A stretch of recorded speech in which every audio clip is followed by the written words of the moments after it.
জড়িত তাদের শাস্তি দাবি করছি। রাঙ্গামাটি জেলায় আপনারা রাজনীতি করবেন, রাঙ্গামাটি জেলা আইনজীবী সমিতির এক সন্ত্রাসী, তারা এই সন্ত্রাসী কার্যক্রম সম্পাদন করেছে, একজন আইনজীবীকে হত্যা করেছে। আপনারা আইনের আওতায় না আনতে পারে তাহলে আমরা এই ব্যাপারে আমরা কোনোভাবে আপোষ করবো না।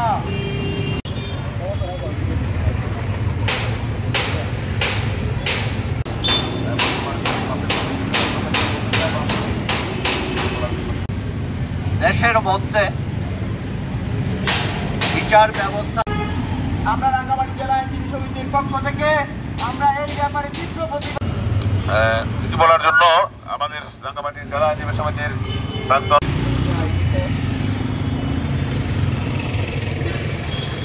সম্প্রীতির বাংলাদেশ হিসেবে থাকতে চাই।